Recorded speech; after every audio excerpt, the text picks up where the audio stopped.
Well, hello! It's me, Heckraiser. How you doing? Have you seen The Last of Us? Or were you obsessed with the OG video game back in 2013, 2012, when it first came out? Because I was obsessed. I spent countless days, countless hours in my parents' musty pitch black basement, 2 feet away from the TV screen, trying desperately not to get eaten alive. As someone who was voted most likely to survive a zombie apocalypse in high school, a zombie virus in the form of a fungus was always something so new and revolutionary to me, and it had dweebs like me in a chokehold. Junior year, I did a speech for a class about the history of zombies in cinema, and I wish I still had that presentation because I'm curious to know if The Last of Us was involved in it. Probably. I feel like it would have been around that timeline, but when the first season of The Last of Us came out on HBO Max, I was skeptical because live adaptations never really work out that well. I feel like sometimes they're corny and they're cheesy, but it stood out on its own, surprisingly. See, now I can't even compare the two. I see them as two different entities, two different things. It's an adaptation, but it's definitely its own thing. When I was watching the first season, I made these lighter cases inspired by clickers, and I even sold one. So, what better way to ring in the new season of The Last of Us than to make something even better and even bigger? The new art streams I have been doing have encouraged me to work on bigger projects, and this was no exception. I genuinely wanted to make something smaller, like maybe like a 4-inch planter at most, but it turned out to be more of a 6 or 7-inch. I started with a tinfoil base. This helps it keep shape and save clay. I then used my handy dandy pasta maker to condition the Super Sculpey and layer the sheets onto the foil.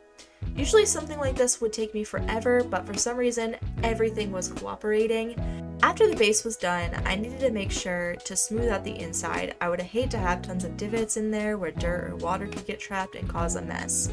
Once everything was smooth and solid, we moved on to the fun part, adding the elements. I didn't quite know exactly where I was going with it. I was just going to wing it based on common elements in real life mushrooms and by what the clicker zombies had as well. I wanted it to feel cohesive, yet eye-catching, and obviously gross and out of this world. Using my previous lighter cases that I made last year while I was watching the first season, it really helped me find something to start off of. The giant masts of cysts and spores was honestly one of my favorite parts because it's just creating little balls of clay and mushing them together. One of my biggest challenges was the mouth because I had no idea how I was going to execute this, and with how weird the shape seemed to be, I didn't have a clear vision. Now I can't see it any other way. It almost reminds me of Little Shop of Horrors, and now I want to make a whole series. So, a tactic that I used in previous works was to create the teeth separately and bake them prior. Once they were hardened, it was super easy to push them into where the gums would be, and the clay manipulates naturally to look like gums forming around the teeth.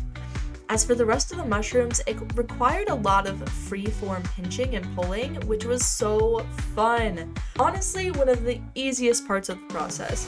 Last time I made something this big, it exploded in the oven.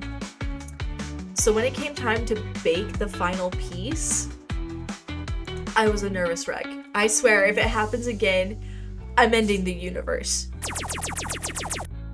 Ta-da! Nothing happened and the universe is saved. For now. Now truly comes the most challenging part yet. Painting. And to be honest, I didn't think about how hard it was going to be to get the acrylic in all of these tiny holes and minute details. I'm usually great at painting though. I used to paint way before I started sculpting and it was so meditative for me, but this was by far the opposite. This process ended up taking the longest because I was second guessing myself. I was repainting over things that I thought looked bad, and I was just getting discouraged all around, especially during the underpainting for the shadow effect because everything was just random black spots and I didn't know how to feel about that. However, we had pushed through. We made it to the end of that tunnel, and I absolutely love how it adds so much dimension to the piece. As last but not least, I had to glaze it. I ended up using a satin finish because I wanted it to look a tad oily, but not exactly wet like a full gloss would, and I really think we accomplished that. I think it could work well as a planter, but I still would wish to treat every piece of art with immense care by possibly covering the bottom with rocks, or putting a plastic lining in it, or for something completely different, like a catch-all or something. But, drum roll please! There we have it, folks! This was my entire production process for this piece. It was a satisfying project, and I would love to do something similar in the future. I'll probably make a whole series of like little shop of horror things, or plant things, or zombie things, I don't know. But yeah, so it was just so fun. I love this. This was so fun. Obviously I had to add these little things. I think that was fun, especially blending the paint. That was probably the easier painting part, just because they were both like primed and white. But, and the mouth, it's crazy. I thought these were gonna fall out.